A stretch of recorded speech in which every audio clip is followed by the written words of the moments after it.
So how about the church itself? I told you about the structure. There are some interesting ship models, of course, and these represent the ships that brought the early settlers here to North America. We have cherubs, which, Jeanette, are they date back to the 18th century? We do not know where they came from originally. So it's a mystery, all right? 2001, we did the church. We sent them to the Art Museum to have them carbon dated. And we found out they're yellow pine. Well, yellow pine was popular in Sweden, and it was popular here. Right. So we don't know if they came with the original Swedes or if it was handiwork from one of the shipbuilders. Okay. But they're old, yeah. And so anyway, that's a distinctive artifact. And the baptismal font, which does date back to the 18th century. 1731. So there are some special artifacts here. You know that there's a lot of interesting history in the cemeteries, and that when people come to historic churches, they often want to explore the cemetery. So we identified just a few tombstones to give you an idea of not only the scope of the congregation, but how it changed over time. So we're going to look at really one of the oldest tombstones in the cemetery. And if I could cheat a little here and see, it's number 5, Peter and Andrea Sandal. And it says here in the brochure, these are among the oldest surviving tombstones in Gloria Dei Cemetery, dating from 1708 and 1711. The minister of this church, Andreas Sandal, laid to rest his 2 infant sons here. Infant mortality in the 18th century was about 50%. So it was very common. It's hard for us to imagine that today, but it was a fact of life. The other reason why I point this out is, unlike many of the other tombstones here, you can read this one. You know, over time, weather, of course, and pollution have erased the words on the tombstone, but not in this case. I guess it has to do with the type of stone that they used. That's a big factor. And the other thing that you'll notice, or many people don't until it's pointed out, over time gravity sinks the tombstones. So many of them are half sunk into the ground. Yeah, probably like this one. And several, of course, have been damaged or broke, unfortunately vandalized in some cases. And this one, which is, I think, number 4 on your brochure, has a little poem, which I would like you to just open your brochure and take a look at. Lizzie, unfortunately, died just before Christmas. So they wrote out a poem marking that occasion, that very sad occasion. And she was very young at the time. So just take a minute and look at that, and then take one last look at the tombstone before we leave the church property. So when you have the time, or if you have the interest, I would suggest that you come back and further explore the cemetery.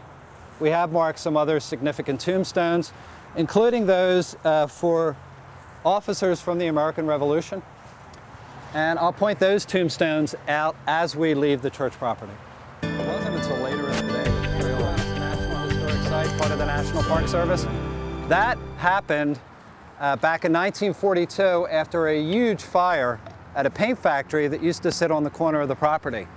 That fire, which nearly destroyed the church and other buildings, prompted the local congressman to finally move forward and establish this as a National Historic Site. The interesting thing about that, from my perspective, is that this becomes a National Historic Site 6 years before Independence Hall and the Liberty Bell. All right, let's go. What I pulled out is the sheet that I referred to earlier, which shows Gloria Dei Church as a log cabin. And then if you notice on this sheet, I know you don't want to pull it out because it's going to get wet, but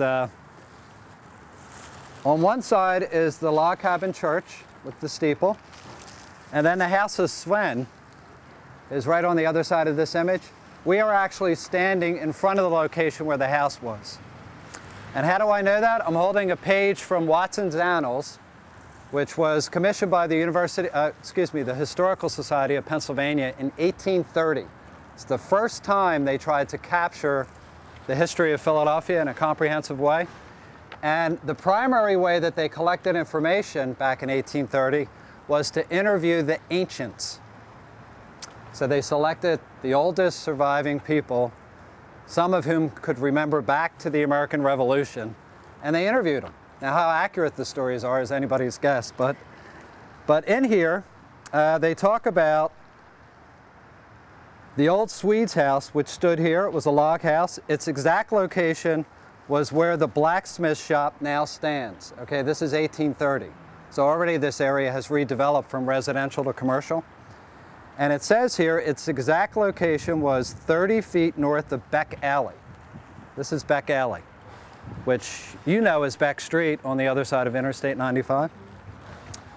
And it had a large garden with various fruit trees behind it, and it sat on a little hill.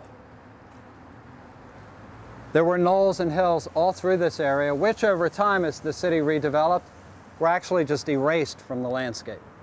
And that was to conform with the streets that were being built throughout this area, and of course, the construction that was going on. So if you can use your imagination and picture that. The interesting thing about this block, and part of the reason why I stop here, anybody who's from this area knows that until recently, there were commercial warehouses here. Many of which were vacant for years. I think it's interesting that we've come full circle. So what began as a residential community is what we've returned to. Of course, it looks different, but you get the point. Before we talk about this house, I'm going to pass around some artifacts. You know, history's all around us, that's obvious, and we're going to learn more about it as we take the tour, but there's a lot of history beneath your feet. So take a piece and pass this around as we talk about it.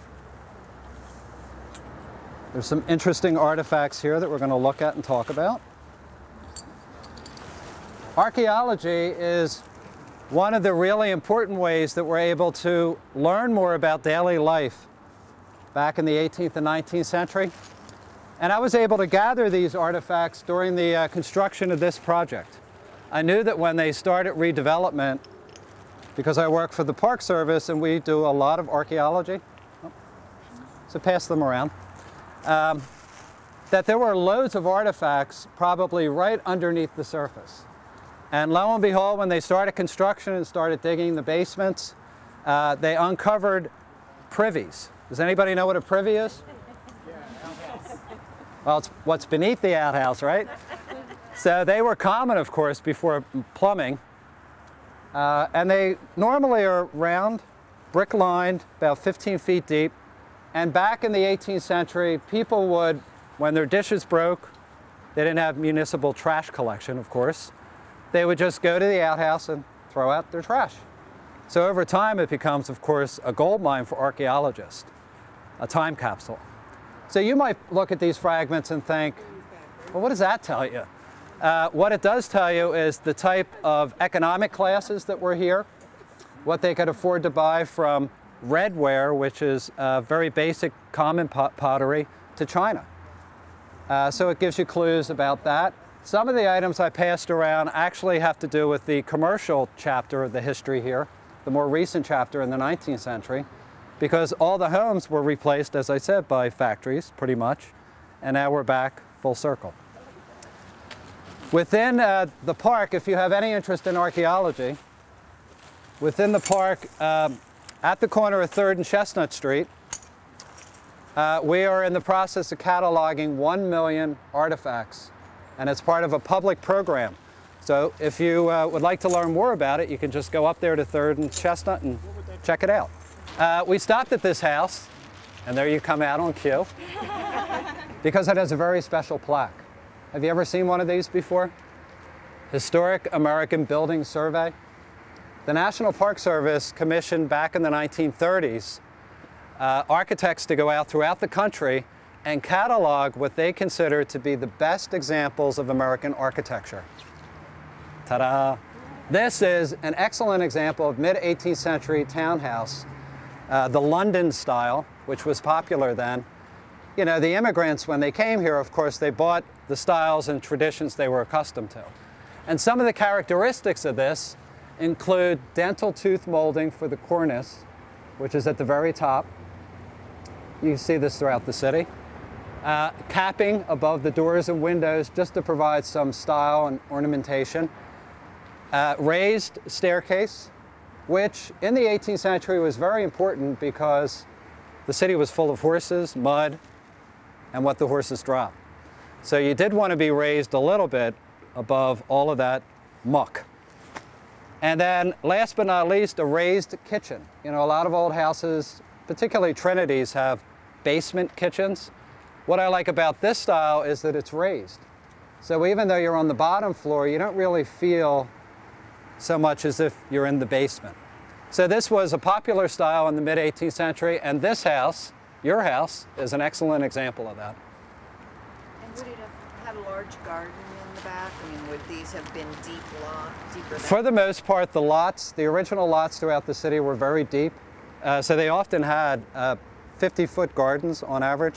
And then over time, as the area became more congested and land values continued to go up, people subdivided their properties, put Trinities normally behind their house, whatever they could fit on their property. All right. Any? Yes, Sorry. That's okay. How far away would the riverfront have been? It was actually closer. So Columbus Boulevard, what is now Columbus Boulevard, was actually water back in the 18th century.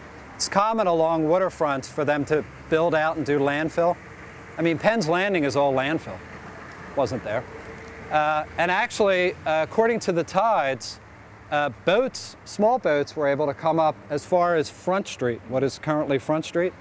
And the low point in this area was Christian. And you notice a little bit of that when you walk around the neighborhood. Next time you walk by Christian, you'll notice there's a little dip there.